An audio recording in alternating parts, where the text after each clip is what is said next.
Support for this program comes from the St. Joe Community Foundation, Inc., dedicated to the heritage and culture of Northwest Florida and to improving the quality of life for those who live, work, and play there.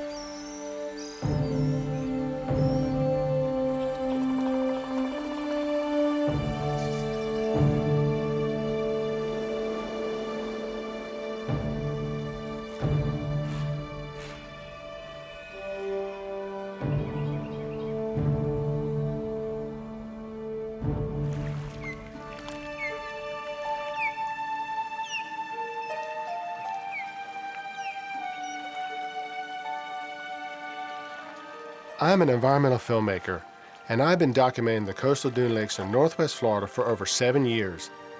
I've filmed natural areas all across Florida, but this region, it's one of my favorite places to film.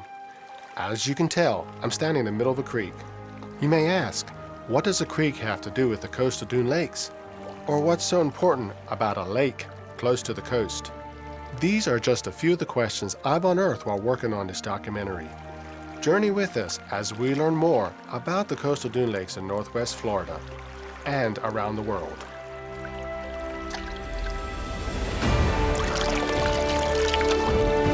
Even people in Walton County who live here and were raised here, a lot of them don't know what the lakes are, don't understand.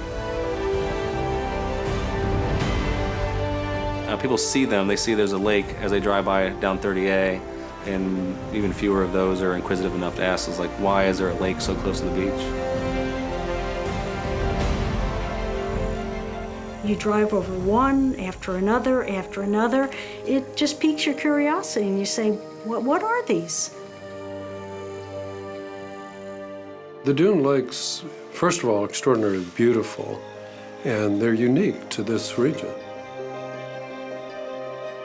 Well, it usually goes like this. It says, man, y'all have a lot of bays here, because they don't know they're coastal dune lakes. It's much different from a freshwater lake, and it's not a river that's open to the Gulf at all times. It's pretty unique.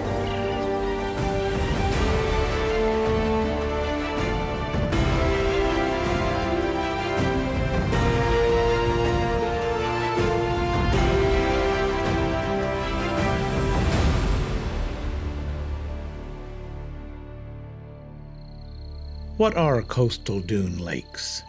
Scientists whose specialty is researching what the Earth is made of and how it was formed offer a global perspective. I wasn't specifically interested in coastal dune lakes by themselves. I was mostly interested in the dunes. As a geomorphologist, I was interested in where does the sand come from? When did it get there? How much of it? Exploring what soils developed on it. Geologists are always interested. They've got this thing, they want to know, how did it originate? How did it get there? Not so much what it is now, but how did it form? To understand the different episodes of dune migration and encroachments across this part of the world, I found that the water bodies would often tell the story that the dunes couldn't tell. Although coastal dune lakes, also called coastal lagoons, are scattered all over the world, there seems to be a common thread running through all of them. I would say any object which has sand, either blocking an area or substrate, and water that can pool there for a period of time, that would be a dune lake. These water bodies are found all over the globe. Some of the most unique coastal dune lakes in the United States are found in Florida. Florida's coastal dune lakes are different from dune lakes found in Australia or anywhere else in the world. Australia is also home to noteworthy coastal dune lakes found in New South Wales. Lyell Lakes is one of the largest coastal lake systems in Australia. Freshwater predominantly. If you get a very dry year, it becomes salty, but overall it's fresh. Yours are very, very different from ours. Yours are unique, but they're unique within this realm of classification. There are no similar ones around the world. The ones in New Zealand and Madagascar are quite different from what you've got. lakes have also piqued the interest of local scientists, revealing noticeable differences between regional lakes and those abroad. The dune lakes would be relatively recent geological phenomena. They probably developed within the last 4,000 or 5,000 years to the present. The lakes here have a history going back at least 125,000 years, when some sand started to come ashore and fill in the bays when sea level was like today's. These geologists determine the age of the lakes using core samples. While the dune lakes in Florida are relatively young, the material underneath them is much older. This area is of interest because it exposes 40, 50 feet of strata. We think that this humatic sandstone is going beneath here and actually going underneath the dune lakes. It's a hypothesis, but we think it's a pretty good one because further down on the beach, sometimes the beach will erode after a storm and you'll see the black hume sand. So we know it's down there, we know it's continuous to the coast and it goes further east. And this is just a good exposure of it. It is believed that the dune lakes in Florida are held up or perched by the semi-permeable humate sand. There are three vital components in a dune lake system: sand, water, and life. The sand found in the region is almost pure quartz. This is what gives the beaches and dunes their sugar white appearance. Quartz is the most abundant mineral on the Earth's surface, and it's also one of the hardest. Over geologic time, the sand made its way to the Gulf of Mexico via streams and rivers leading to the coast.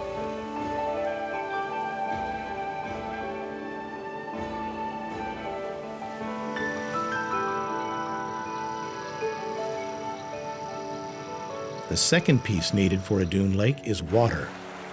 The lake water found in Florida's coastal dune lakes is composed of both fresh and salt water obtained from tributaries, groundwater seepage, rainfall, and coastal storm surges.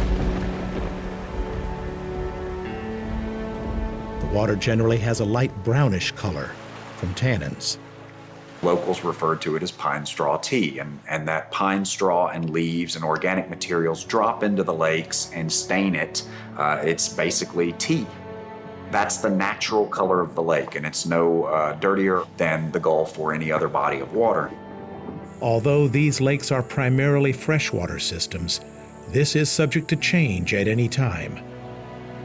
Every so often, when you get a lot of rain, the lakes swell and they'll bust through and they'll flow to the Gulf, which is a strange sight because you'll see a white beach with a tannic water, freshwater stream flowing over it. I came across one of those by accident one time. I thought, what is this water flowing on the beach?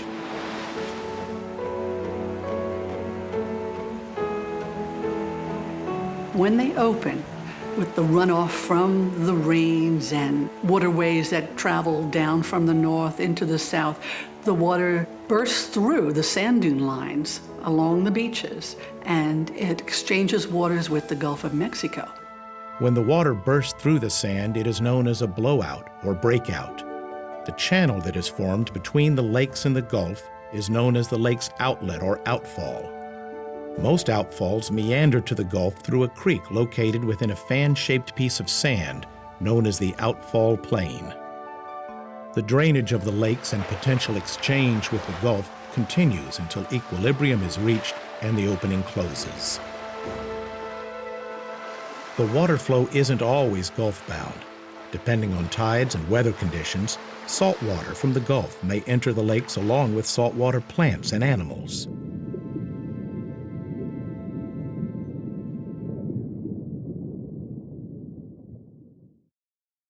For example, in 1995, when Hurricane Opal passed through North Florida, water from the storm surge burst through the sand. Those waves were out there for like 2 days, those huge waves coming in because of the floodplain of this lake. The watershed just absorbed all that water. The unpredictability of exchange between water in the Gulf and water in the lakes makes the systems highly dynamic.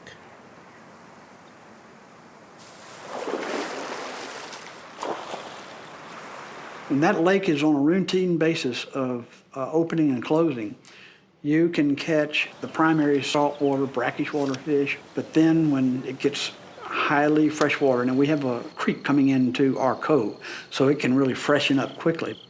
It's just amazing, the variety of fish. It's just a fascinating ecosystem. And I've never seen that anywhere else I've ever lived.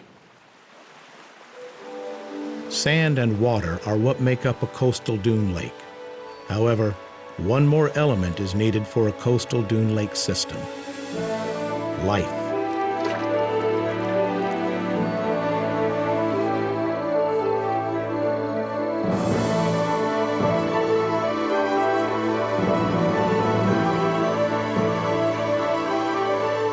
Salt water coming into the freshwater lakes gives all of the critters and sea life and the birds an opportunity to exchange healthy food supplies for all of them and continue that process for generations. Coastal dune lakes are important simply because they are a unique physical habitat that certain groups of plants and animals can take advantage of. The Florida Natural Areas Inventory lists the coastal dune lakes of Northwest Florida as one of 81 natural community types found within the state. A natural community could be described as the distinct and recurring assemblages of plants, animals, fungi, microorganisms naturally associated with each other and their physical environment. Each of Florida's natural community types are ranked based on rarity and endangerment on both a global and state scale. This scale ranges from 1 to 5, with a ranking of 5 being common and safe, and 1 being rare and critically imperiled. The coastal dune lakes have been listed with a global ranking of 2 and a state ranking of 1. Coastal systems are very dynamic and always changing. There's only very few of them, and they are threatened by development to some degree. In the state of Florida, these rare coastal dune lakes are only found in the Northwest region, located within a 26-mile strip of shoreline along the Emerald Coast. There are numerous lakes within this dune lake region, but 15 lakes stand out as the best representatives in the area due to their relatively natural state. From west to east, here are the names of the lakes. The first is Fuller Lake, located within Coffeen Nature Preserve. Next are Morris and Campbell Lakes, located within Topsail Hill Preserve State Park, which also has the tallest dunes around. At 13 acres, Stallworth Lake is the smallest of the 15 lakes. Along with Allen and Oyster Lakes, these are the first 3 of 11 lakes transected by Scenic Route 30A. The road then bends around Draper Lake and straightens out at Big Redfish Lake. Cyclists, pedestrians, and drivers can get a view of Little Redfish Lake and Alligator Lake from 30A and follow the road until the surrounding trees open to grassland. Here you'll find Western Lake, home of the area's signature view, an umbrella-like canopy of slash pines on the eastern shore just north of the dunes, nestled in Grayton Beach State Park. Next is Eastern Lake, followed by Deer Lake with a well-preserved dune field in the neighboring Deer Lake State Park. Camp Creek Lake is the last lake found on 30A before it reconnects to the main highway 98, which then cuts across Lake Powell. At 258 acres, this lake is the largest coastal dune lake found in the region. It is also the only lake found between 2 counties, Bay and Walton. With an average depth of around 6 feet, an average area of 60 acres, these lakes are perfect for human activities such as bird watching, paddling, photography, hiking, and swimming. Some liken their presence along the coastline to a string of gems in a necklace. I describe them as 15 jewels. You know, one is a diamond, one is a ruby, one is a sapphire. They're all different. They all have their different qualities, and they all are set in a different setting, delicately, almost like a ring would be. The water is emerald green. So, you know, it's almost like you're looking at a field of jewels. And the further you go down 30A, you know, you might see a pearl, and the sun glistens off of the diamonds.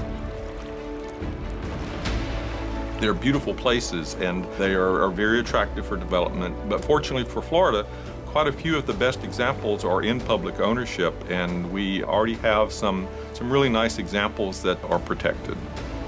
Many of the lakes, along with some of the most unspoiled dune systems in the region, are located within the bounds of state lands. 4 state parks, Topsail Hill Preserve, Grayton Beach, Deer Lake, and Camp Helen, all work to manage the dune lakes found within their jurisdiction. The watershed for many of the lakes is located in the Point Washington State Forest. This forest stretches all the way from the Emerald Coast to the Choctawhatchee Bay. Of the 56,000 acres that make up South Walton County, around 40% are in state conservation.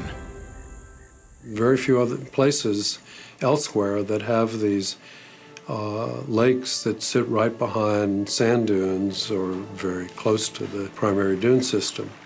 I think it's also unique because of the degree to which these lakes are in public ownership.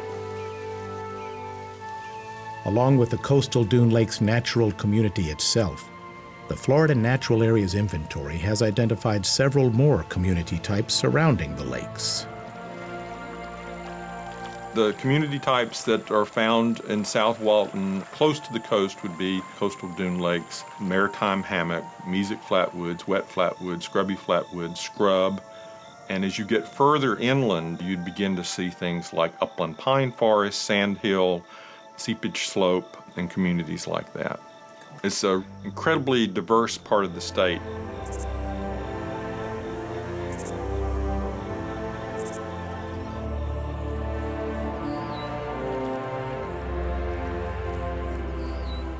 Several natural communities are fire-based.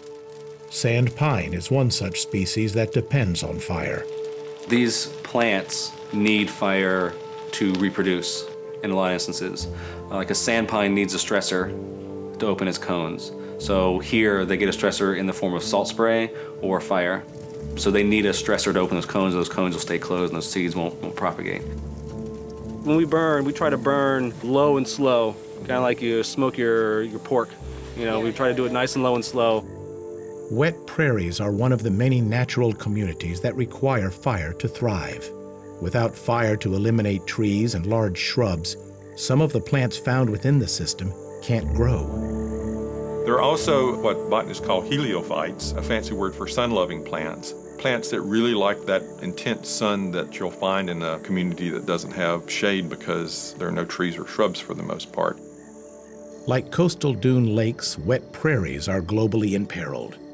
These rare natural communities are unique in that they contain many different species of insect-eating plants.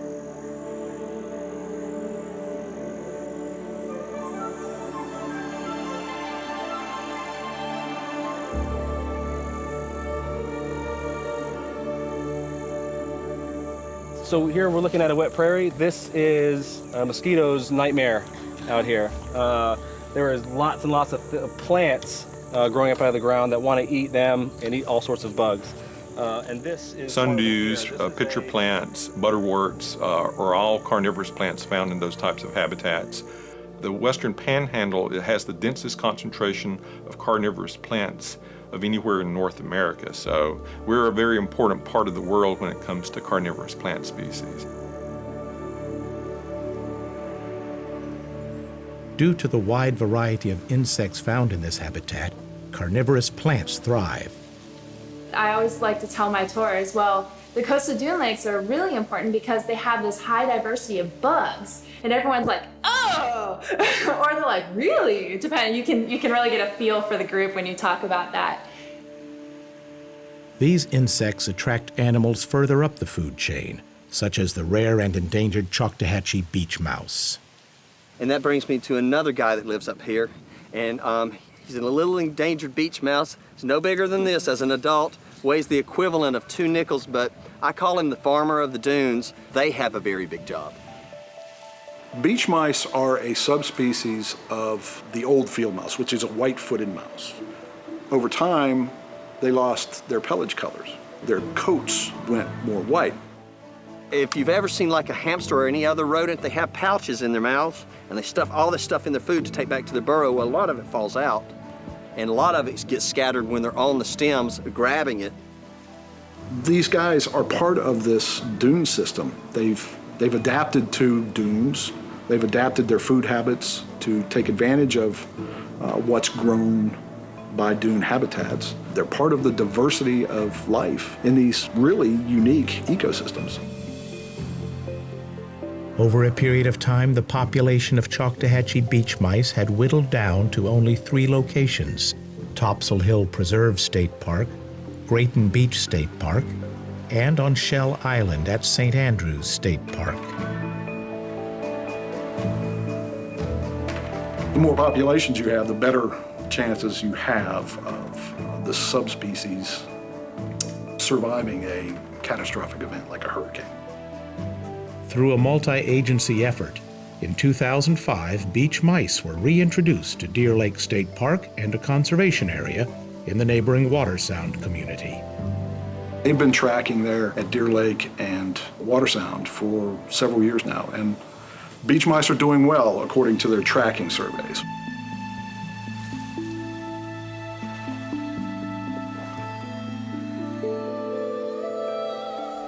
Another special resident of the dunes are snowy plovers, who make their nest along the front of the sand dunes. Wildlife management groups take additional precautions in order to monitor the status of these birds, as they are a threatened species. So our banding program is in part to look at the health of the snowy plover population in the Florida Panhandle. The population right now is estimated to be only about 250 pairs, or 500 individuals left in the state.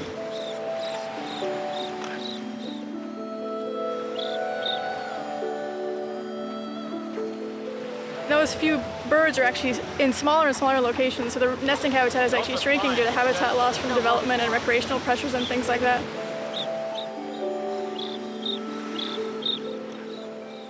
Like the snowy plovers, female sea turtles also come to the dunes to lay their eggs.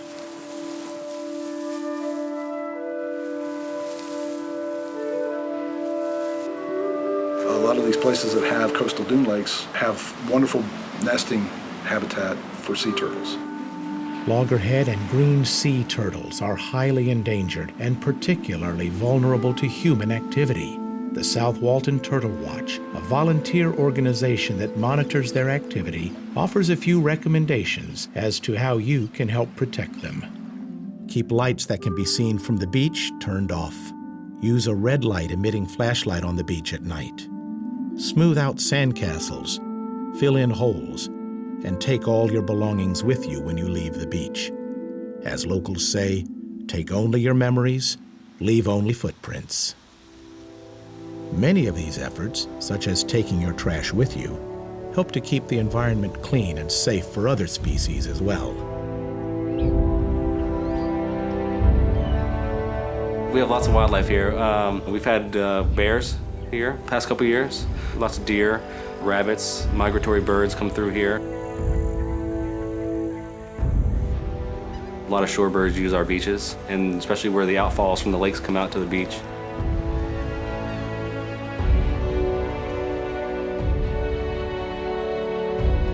What good is a beech mouse?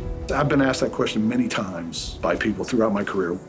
You run the risk of getting into the philosophical when you try to answer a question like that. And I'm not a philosopher, I'm a wildlife biologist. But to me, the most simple answer is they're part of a functioning ecosystem. And in my mind, they belong there. Whatever we can do to keep them there is imperative. It's conservation. What good are they? They are part of an intricate web of life. We have a lot of stuff that calls this place home in transit or all year. The coastal dune lake region and South Walton in general has really high natural resource values. And it's a very popular place for people to come, recreate, second homes, those sorts of things. But there's a lot of natural treasures there. And the dune lakes sort of epitomize that great natural value.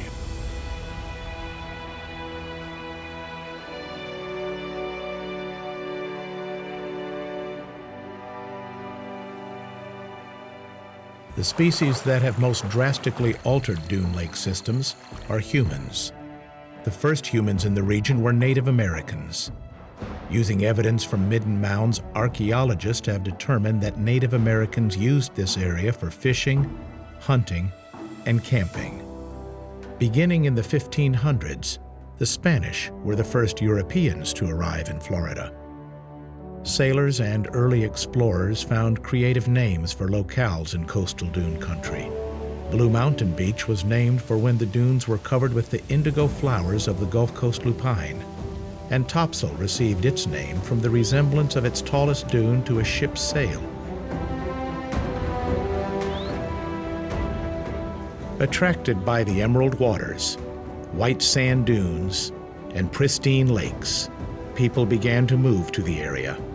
Well, I mean, let's go back and think about what first brought people to Florida. It was the natural beauty of Florida. That was our first tourist industry. In 1950, the population in Walton County was around 15,000. It has sprouted to its current size of approximately 60,000 residents. After World War II, Florida started moving more in an artificial direction, started resculpting its environment.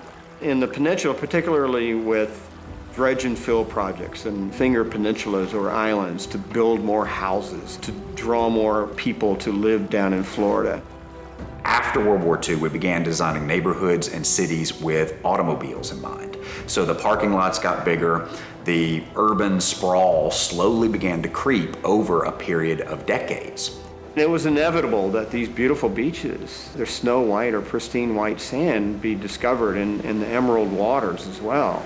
These beaches along the Florida Panhandle are, I would argue, the most beautiful in the country. What we've had is we've had an intensification of, say, since the 70s of our shoreline all around the state of Florida and much of the other states in the southeast and the east. Stephen Parker Leatherman, also known as Dr. Beach, is a coastal geomorphologist who started ranking America's beaches by beauty in 1991. So, which beach is America's best beach? According to Dr. Stephen Leatherman, famous geology expert from the University of Maryland Center for Coastal Research, the very best of the best is not where you might expect. Not Hawaii, not California, no glittering American Riviera, but rather a small, off-the-beaten-track area in South Walton County, Florida, where people actually live year-round and kids paint murals of their dogs. It's called Grayton Beach, and now its secret is out. This was in the middle of nowhere and was unpublicized until Dr. Beach came down here and rated Grayton Beach as the most beautiful beach in the United States. And the next weekend, the limos were in Grayton with the developers. In a recent news release by the U.S. Census Bureau, the area where the coastal dune lakes are located was ranked as one of the fastest-growing regions in the nation. And Florida has recently passed New York as the third most populous state. Oh my gosh. It changed dramatically.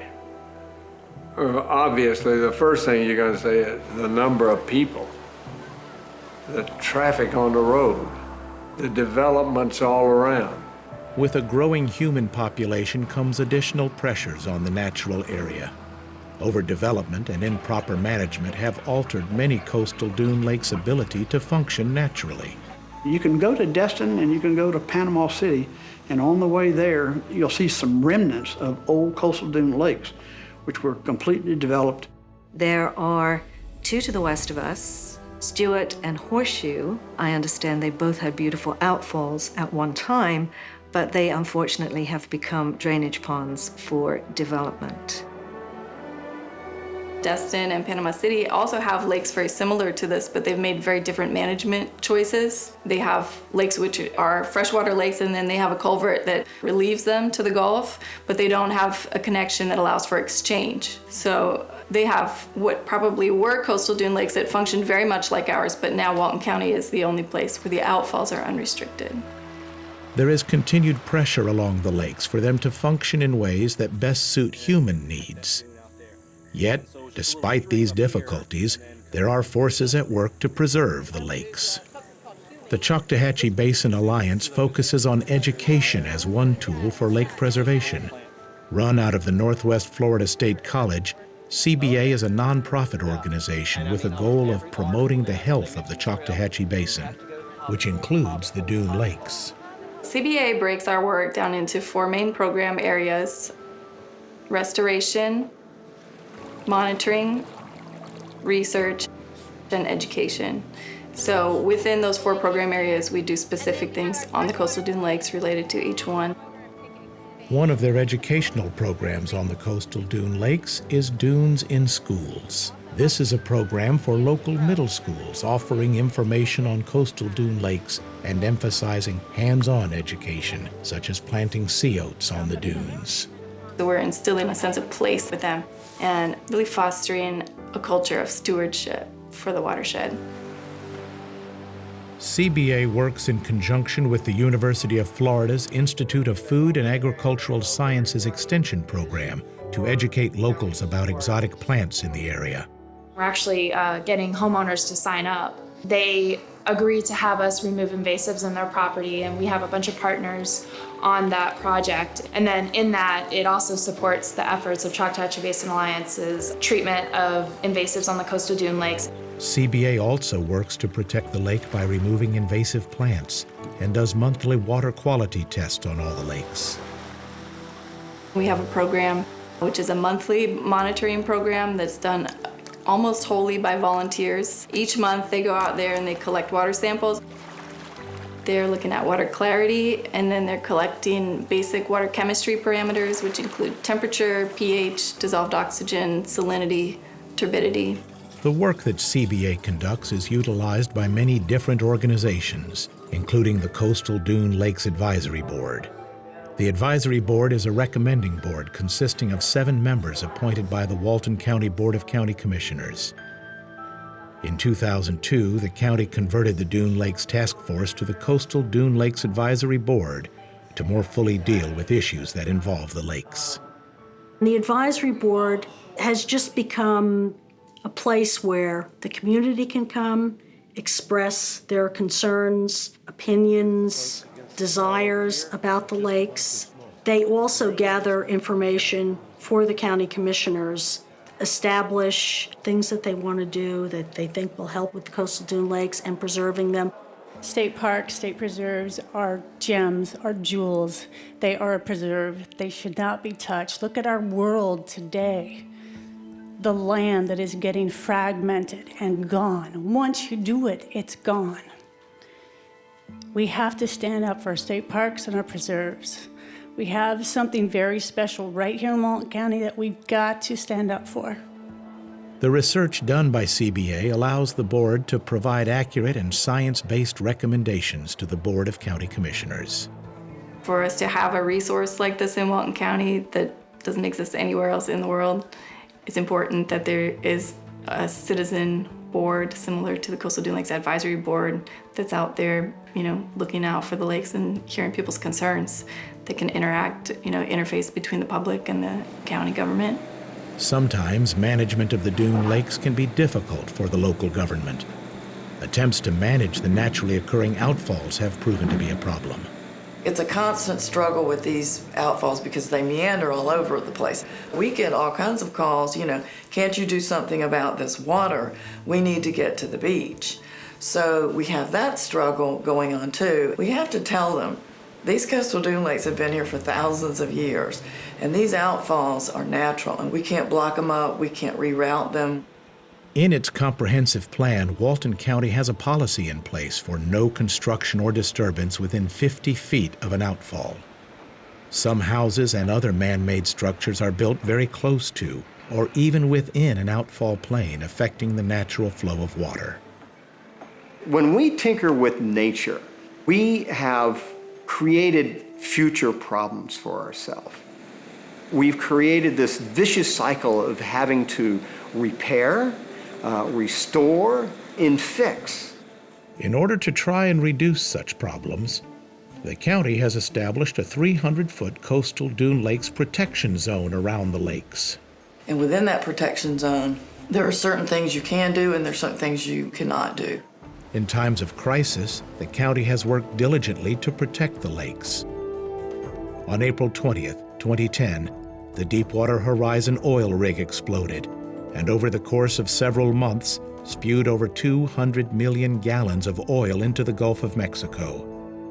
Realizing the risk to the lakes, county officials, in conjunction with the U.S. Army Corps of Engineers and the Department of Environmental Protection, enacted the Coastal Dune Lakes Protection Plan. The plan included recontouring the outfalls and stockpiling sand to prevent oil from leaking into the lakes. Another thing that has helped to preserve many of the coastal dune lakes is that most of the property surrounding Walton County's coastal dune lakes has not been heavily developed.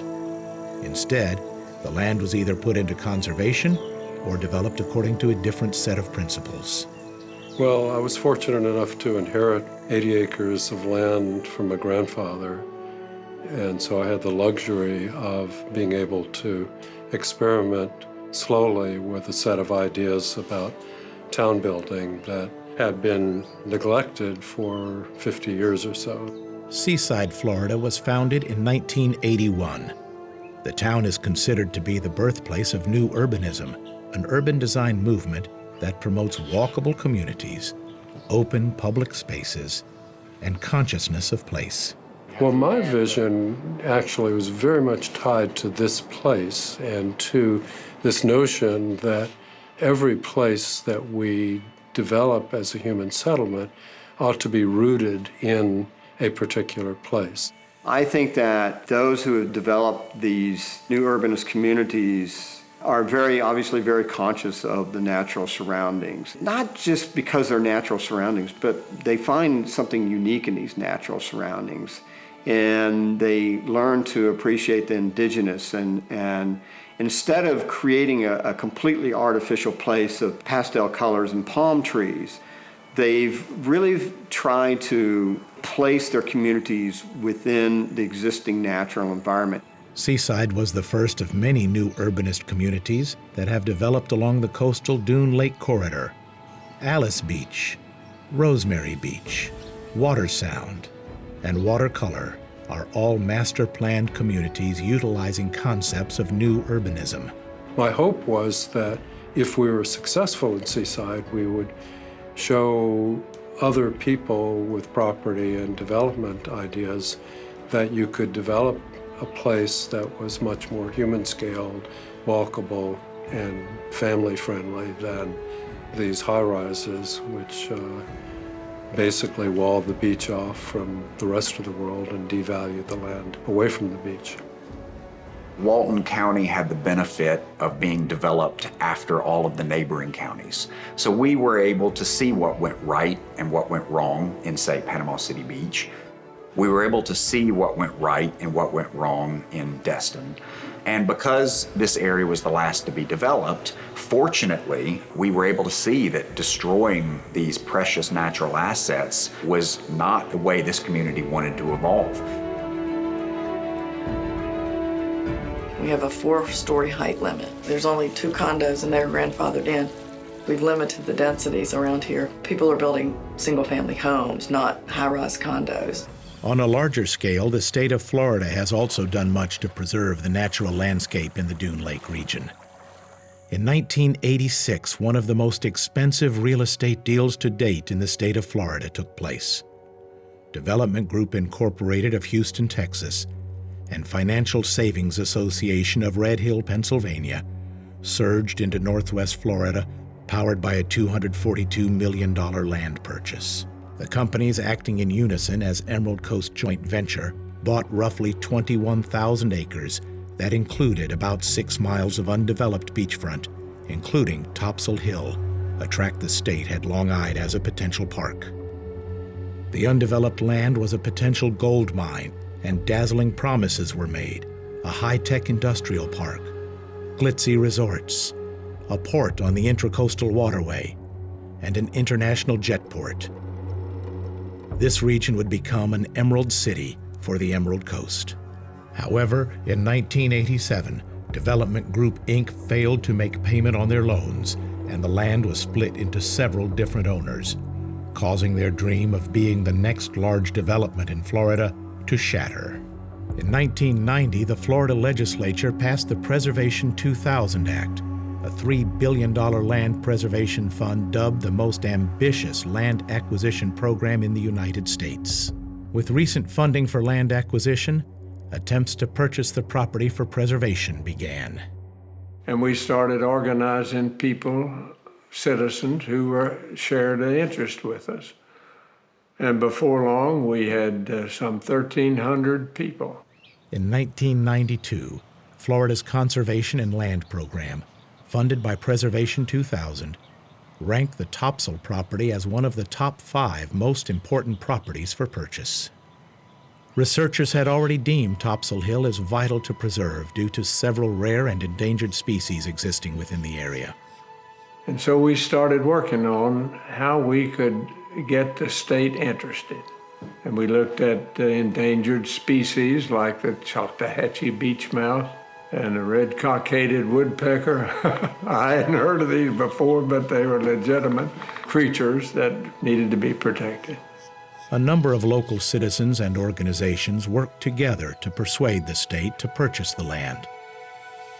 George Langstaff and others at 4 Mile Village, a small development neighboring Fuller Lake, contacted George Wilson with the Nature Conservancy and lobbied the state to purchase the land.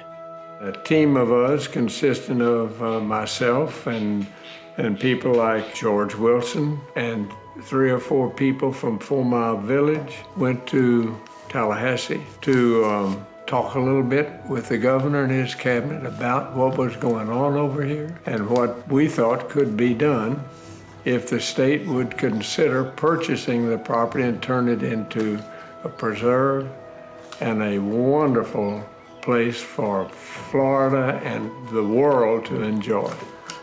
I was there when the decision was made, and I was also there right after the governor and the cabinet said, okay, we're going to buy this, when George Wilson came to the governor and the cabinet and said, you've got this session to decide whether to buy Topsail and another 20,000 acres for a few $1 million less than you'd allocated for Topsail. So I urge you to do it.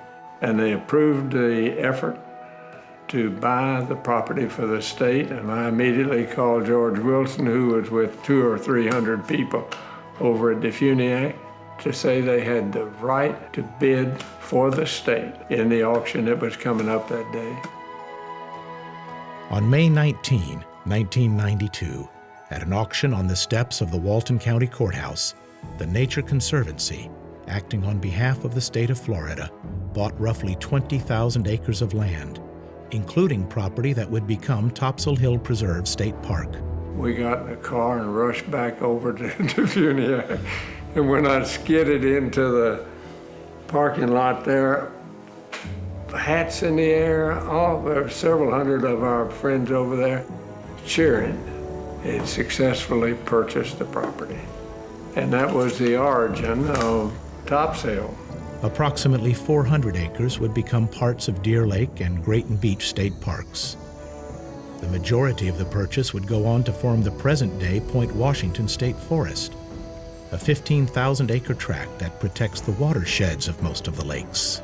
We have a magnificent state park preserve now that would have been intensively developed, and it would not be available as a public resource. It would be a private development, just like the whole rest of the coast.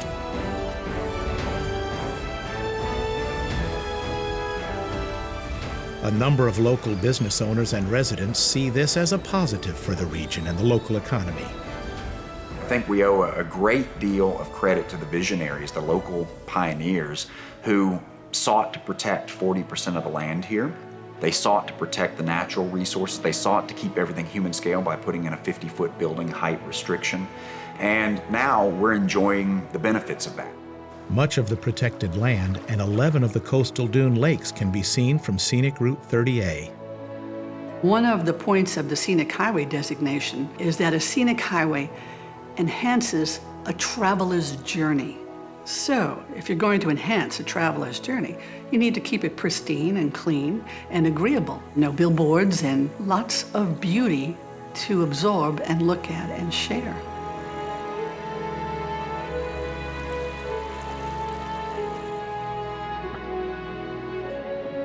The paddleboarding community has embraced the coastal dune lakes as a great place for their sport.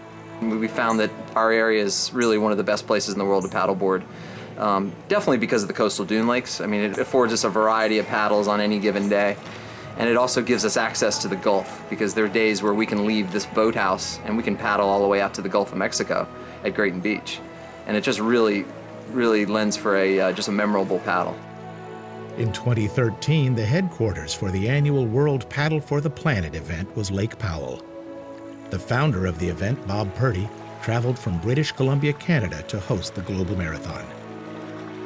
There's satellite events going on all over the planet, which is really cool. We've got them Abu Dhabi, Europe, Australia, South America, Puerto Rico, Hawaii, all over North America.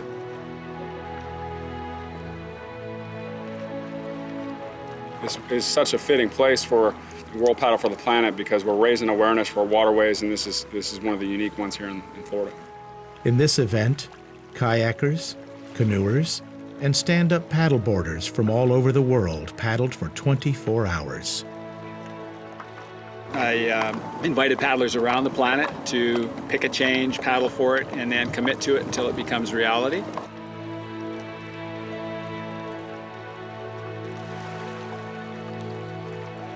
This event in particular symbolizes that we all need to come together as one voice and get over our individual differences, because we're all in this battle together.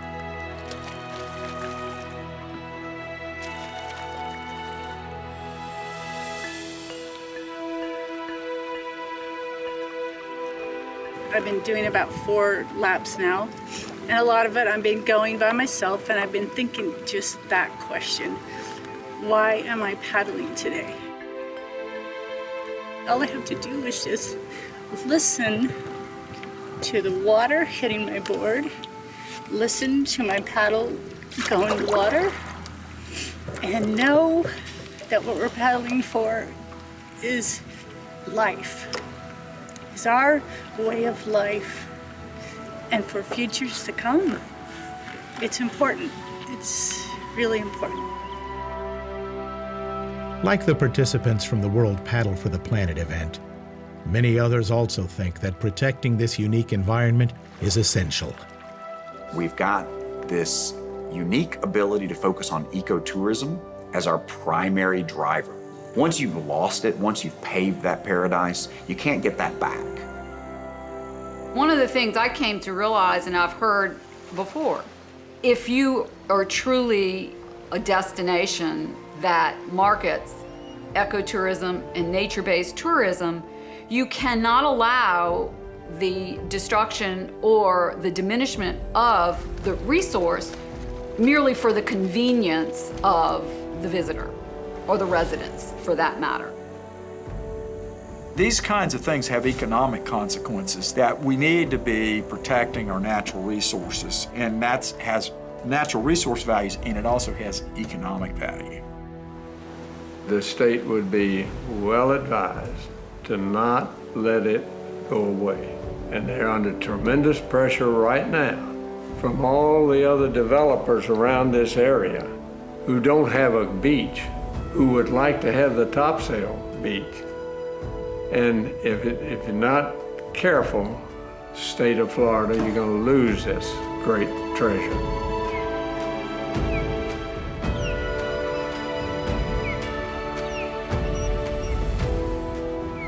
How many coastal areas can you go to and see something like this? See something that in the year 2014, you still have something that has been preserved, that is in quite a natural state. 15 coastal dune lakes, they're all different. Some of them have been developed around more than others, like Oyster Lake right here. But when you think that in all these years, they have still been maintained to be such a natural thing, and the system that creates dunes, builds up the berm, the rain comes down and it flushes out the lake and it connects to the Gulf. It still happens. It hasn't been obstructed. And I think that's just incredible that it's still here.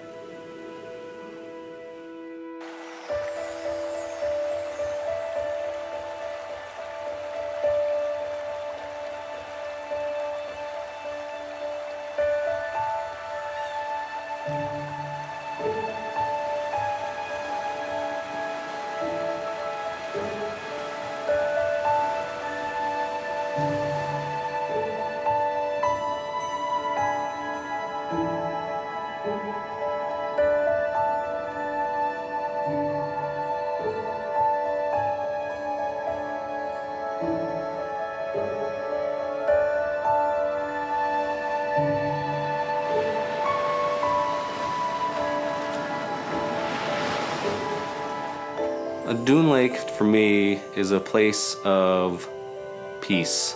I like to go out there in the mornings before the fog lifts off the ground and just be there next to the lake, take in the quiet and just see what happens. You never know what's going to happen. Sometimes an alligator comes up, sometimes an osprey or an eagle flies over. The lake has its own character, and each one has its own character. I feel a sense of peace and a sense of freedom. I love to get out on my paddleboard, particularly in the late afternoon as the light is changing. They're just so beautiful. Nature is so restorative. I just love to get out there and just to think and reflect and just to enjoy the incredible beauty. I feel calm usually when I'm there. I feel peaceful. And I think that's really what's special about them being right there on the beach. You know, the ocean is always moving. The Gulf is just moving, moving, moving. And you can watch that from a body of water that's completely still. I think that leads to like a very introspective, contemplative kind of space. There's this emotional experience. Ah, yes, lovely. Sand, water, weather, rain. It's essentially part of the reward of being alive and enjoying it all at the same time. When I'm here and I'm relaxed, particularly when I'm on the beach or walking along the edge of the lake or out in a canoe, I really feel a much stronger connection to my parents and grandparents and other ancestors who are no longer walking around on this planet, but are very much a part of my life. You know, the ocean was here long before we were here. It'll be here long after we leave. We can do a lot to destroy the ecology of the sea, but we'll never destroy the sea completely. We'll destroy ourselves before we destroy the sea. And it'll rebound once we're gone. It'll thrive again.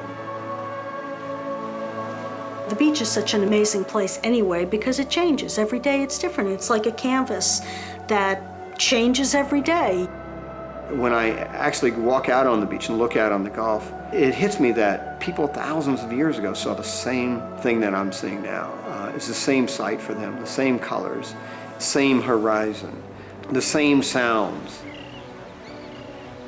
I want my daughters to be able to bring their kids to coastal dune lakes. I enjoy taking them down to the lake, to one of the lakes, and letting them splash in the water. Answering their questions, Daddy, why is this water so dirty? Oh, it's not dirty. It's just colored differently. Now that smell that you smell, that organic smell, it's not sewage. That is the tannins. That's the organic materials being washed from the surrounding woods into the lakes. It's not dirty water. No, we don't want to drink it, but it's not dirty.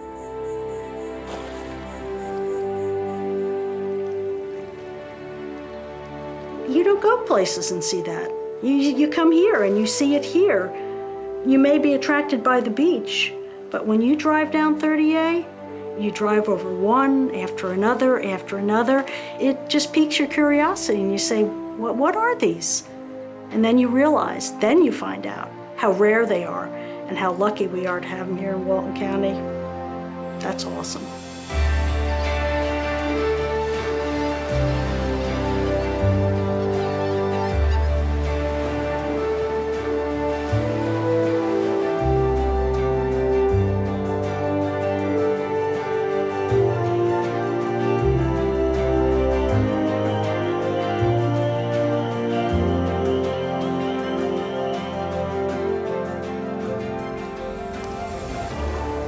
water, sand, and life. These three elements make up the coastal dune lakes found around the world. Similar, yet separate, each coastal dune lake functions in its own unique way. These sanctuaries of nature are ours to explore and enjoy. Protecting these natural treasures is the responsibility of me and you.